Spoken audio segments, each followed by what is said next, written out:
শেখ আবু তহান আদনান সম্পর্কে জানতে চাই। এই তো একটা কাজ করলেন একটা আজকে। আবু তহান আদনান সম্পর্কে কি বলবো? আমি বলেছি দাওয়াতি কাজ করতে নিষেধ না, কিন্তু না বুঝে উল্টা পাল্টা কথা বলে দাওয়াত দেওয়া যাবে না, নিষেধ, নিষিদ্ধ, হারাম।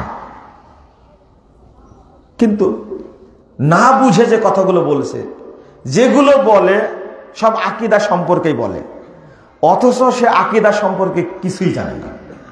আমি যেটা বলবো আপনাদেরকে, আকীদার বিষয়টা এমনই, বাংলাদেশের বহু বড় আলেমই তাওহীদ সম্পর্কে জানে না, তাই না? মাদ্রাসায় পড়া, দীর্ঘদিন শিক্ষকতা করে, এরপর আকীদা সম্পর্কে জানে না। আকীদা সম্পর্কে বলতে গেলে হয় মাতুরিদি আকীদা বলে, না হলে আশারি আকীদা বলে, না হলে মুতাজিলা আকীদা বলে, না হলে মুরজিয়া আকীদা বলে, না হলে জাবরিয়া আকীদা বলে, না হলে জাহমিয়া আকীদা বলে, না হলে শিয়া আকীদা বলে, না হলে খারিজি আকীদা বলে। আহলে সুন্নাহ ওয়াল জামাতের আকীদা বলতেই পারেন না, বহু বড় আলেম। আর আবু তহান আদনান আকীদার উপরে পড়াশোনা করেছে বলে আমার জানা নেই। কথা শুনে যেটা মনে হয় আকীদা সম্পর্কে তার জ্ঞান একেবারে জিরো। আচ্ছা, আলোচনায় শুধু দাজ্জাল সম্পর্কে, দাজ্জালের বিষয়টা আকীদার বিষয়।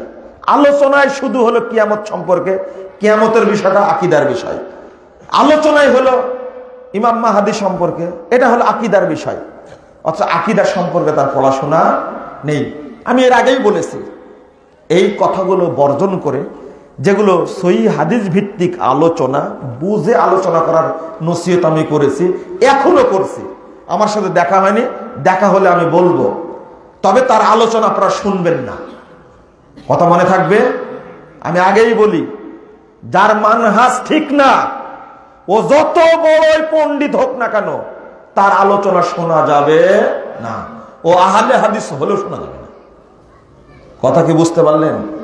যার মানহাজ ঠিক না, কার মানহাজের ভূত ঢুকে আছে বহু লোকের মধ্যে।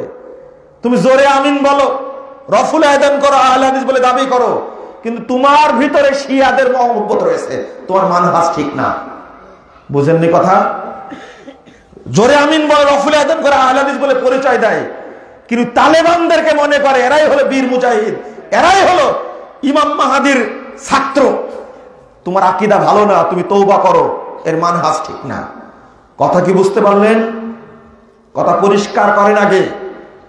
যার মানহাজ ঠিক না, কারো কারো মানহাজ আছে, ও আকীদা বলে ভালো, মানহাজ সহি না। আবার রাজনৈতিক ইসলাম যেটা মনে করে সেটা হলো শিয়াদের ইসলাম, আর অর্থনীতি মনে করে সুদ ভিত্তিক অর্থনীতি জায়েজ, এর মানহাজ ঠিক আছে? অতএব যার মানহাজ ঠিক না, তার আলোচনা শুনবেন না, কখনোই না। শুনতে গেলে আপনি বিভ্রান্ত হবেন। আর যারা মানহাজ গোপন করে আলোচনা করতে চায়, আমি তাদের জন্য নসিহত করব, আপনি মানহাজ পরিষ্কার করুন। মানুষকে ধোঁকা দিবেন না, মানহাজ পরিষ্কার করুন, ধোঁকা দিবেন না। মানুষকে বলে দেন, আহলে হাদিসদের মধ্যে ঘাপটি মেরে এসে আলোচনা করে আর কানে ফু দিয়ে যায়, আহলে হাদিস বলার দরকার নাই, মুসলিম বলতে হবে, সালাফি বলার দরকার নাই, মুসলিম বলতে হবে। এদের অন্তরটাই খারাপ, এদের মানহাজে ত্রুটি আছে। কথা বুঝতে? এদের কোনো মানহাজি নাই, এরা হলো লা মানহাজি। এরা কি? লা মানহাজি। ভাষাটা বলেন তো পারবেন কিনা? কি লা মানহাজি? এদের কি নাই? কোনো মানহাজি নাই। ও যেদিকে যায় যখন, সেটা তার মানহাজ। এদের সে মাজার পূজারা অনেক ভালো। ওরা মাজার পূজা করে স্পষ্ট, আমরা কবর পূজা করি, এদের একটা মানহাজ আছে, তাই না? বুঝেননি কথা? শিরিক করে, পরে ওদের মানহাজ আছে। যাদের কোনো মানহাজি নাই, গোপন করে, এরা সবগুলো সে খারাপ। যাদের মানহাজ পরিষ্কার না, তাদের আলোচনা শোনা যাবে না। দেখবেন এই ঘাটেও পানি খায়, ও ঘাটে পানি খায়, মানে সাপের গালে চুমু দেয়, ব্যাঙের গালে চুমু দেয়। এ কি বলেন? কথা আর বলবো না। মাইয়তি রসুল ফাকাদ আতা আল্লাহ, যে রাসূল সাল্লাল্লাহু আলাইহি ওয়াসাল্লাম আনুগত্য সে স্বয়ং আনুগত্য করলো, তা তো লেখেনি এখানে, অনুবাদটা ভুল করেছে। ও এখানে মোহাম্মদ সাল্লাল্লাহু আলাইহি সাল্লাম ফানাফিল্লাহ হলেন। মোহাম্মদ আল্লাহর মধ্যে কি হয়ে গেছে? ফানাফিল্লাহ। বলেন নাউজুবিল্লাহ, নাউজুবিল্লাহ। মাইয়ুতি রাসূল ফাকাত আতা আল্লাহ। দেখছেন কোরআনের দলিল, লা ইলাহা ইল্লাল্লাহ, কোরআনের দলিল। আস্তাগফিরুল্লাহ, আস্তাগফিরুল্লাহ। আল্লাহ হেদায়েত দান করুক। এই কোরআনের আয়াত বুঝে নি। মাইয়ুতি রাসূল ফাকাত আতা আল্লাহ, যে রাসূলের আনুগত্য করলো সে মূলত আল্লাহরই আনুগত্য করলো। তো অর্থ তো বুঝেনি, এটা অর্থ বুঝেছে ওই যে ওই রকম আদনান যেমন বলেছে আল্লাহ রাসূল আত্মহত্যা করতে চেয়েছিলেন, না বুঝে বলে দিছে। এ বহু আলেমও ভুল করেছে এখানে, শুধু আদনানি ভুল করেনি। কথা বুঝতে পারছেন? আবু তাহা আদনানি শুধু ভুল করেনি, অনেকেই ভুল করেছে এই জায়গায়। ফতুল বাড়ি না পড়ে বুখারি পড়াইছে, অথচ এটা হাদিসই না। এটা কি হাদিস? বুখারি পড়াতে হলেও পড়তে হলেও জ্ঞান থাকা লাগবে। তো এই আয়াতটা ভুল করেছে। যেমন ইন্নাল্লাহা ওয়া মালায়েকাতাহু ইউসাল্লুনা আলান নবী, আল্লাহর ফেরেশতারা নবীর উপরে দরুদ পাঠ করে। নাউযুবিল্লাহ। অর্থটা হলো, অর্থ বুঝেই না। কোরআন নিজের মতো বুঝলে হবে না, কোরআন নিজের মতো বুঝলে হবে না। কোরআন বুঝতে হবে সাহাবীদের মতো, বুঝতে হবে রাসূল সাল্লাল্লাহু আলাইহি ওয়াসাল্লামের মতো। আদনানের একটা বক্তব্য শুনেছি। আদনান বলছে এটা সালাফদের মানহাজ না। অতএব কোরআন নিজের মতো বুঝবেন না। অর্থাৎ আল্লাহর আনুগত্য করতে হলে, আল্লাহর ইবাদত করতে হলে রাসূল সাল্লাল্লাহু আলাইহি ওয়াসাল্লামের পদ্ধতি অনুযায়ী করা লাগবে। এবার বুঝতে পারছেন কথা? কার পদ্ধতি লাগবে? আল্লাহর নবীর পদ্ধতি লাগবে। যে ব্যক্তি আল্লাহর নবীর পদ্ধতি অনুযায়ী আল্লাহর ইবাদত করলো, এর অর্থই হলো পদ্ধতি দিয়েছেন কে? সরাসরি কে দিয়েছেন? আল্লাহ দিয়েছেন। আল্লাহর আনুগত্য করা হলো না, বুঝেনি। স্ত্রী কি স্বামীর পিতার সেবা করতে পারে? জি করবে, সেবা করবে। তো না আর আর আর দেন না, করতে পারবে।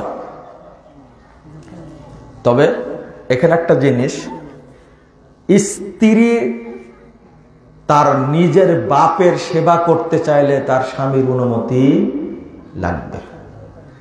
যখন বিয়ে হয়ে যায় তখন বাপের উপর যে শ্রদ্ধা, বিয়ে আগের শ্রদ্ধা বলতে খেদমত যে অধিকার ছিল, এই অধিকারটা সরাসরি চলে আসে কার উপরে? স্বামীর উপরে। এই নিয়ে সমাজ অনেক ফিতনা হয়। বাপের সেবা করতে গিয়ে, মায়ের সেবা করতে গিয়ে স্বামী এবং সন্তানের খোঁজই রাখে না অনেক পরিবার, বুঝছেন? এটা ফিতনা হয় অনেক, কিন্তু মাসালা জানে না। দাড়ি অনেক লম্বা, আমি কি দাড়ি সামান্য খাটো করতে পারবো? দাঁড়ান দেখি কত বড় হয়েছে, দেখি পা পর্যন্ত গেছে কিনা। দাঁড়ান, যেদিন লম্বা হবে দেখাবেন সেদিন ফতোয়া দেব। কত বড় লম্বা হয়েছে দেখি আগে। একজন আমার কাছে আসছে, আমি নিজে দেখছি, দাঁড়িয়ে একবারে দাঁড়ালো, তো দেখলাম যে দাড়িটা একবারে মানে মাটিতে ঠেকে গেছে। দাঁড়াইছে নাকি? কই? আচ্ছা, আপনাকে একটা প্রশ্ন করি, আপনার কি সমস্যা হয়? সমস্যা বসলে একটু হয়। বসলে একটু হয়, তাই? কাজ টাজ করতে গেলে, বাড়ির কাজ করতে গেলে একটা হয়, তাই? এটা তেমন কোনো সমস্যা না। বলে যে এত লম্বা তো রাখা উচিত, এই অনেকেই বলে। এইটাই হলো এই শয়তানদের কথা। অনেক কথা শুনবেন না। দাড়ি রাসূল সাল্লাল্লাহু আলাইহি ওয়াসাল্লাম সুন্নাত, আল্লাহ রাসূল দাড়ি ছেড়ে দিয়েছেন, আপনিও ছেড়ে দিবেন। আমি যে কথাটা বলছিলাম এটা শুনলে আর বলতেন না আপনি। আমি একজন ব্যক্তি দাড়ি ছেড়ে দিলে যখন তার মাটির সাথে লেগে গেল, আমার নিজের দেখা, আমি বললাম যে এটা কি আপনার সমস্যা? না, সমস্যা না, তবে মানুষ ঘৃণা করে। কথা বুঝতে পারেননি? আমি বললাম আপনি কি কাটতে চান? তখন লোকটা কি বলছে জানেন? কাটতে চাইবে মানে কাটতে চাইলে কি এইভাবে রাখি? বুড়া হয়ে গেছি, আমি কাটতে চাই না। তাহলে বুঝেন দাড়ির প্রতি তার মহব্বত আছে। এই যে পাশের লোকে যে শয়তানিগুলো করে, এইটা অনেক মানুষ সহ্য করতে পারে না। যে কথাটা ওনার মুখ থেকে বের হয়েছে একই কথাই না মুখ থেকে বের হলো, তাই না? সেম কথা। ওনার কিন্তু কষ্ট না, দাড়ি নিয়ে চলছে, দাড়ি নিয়ে চলছে, ওনার কষ্ট না, কষ্ট যারা দাড়ি রাখে না তাদের। বুঝতে পারলেন? এগুলো সব শয়তানে ধরছে। দাড়ি ছেড়ে দিবেন আল্লাহর ওয়াস্তে।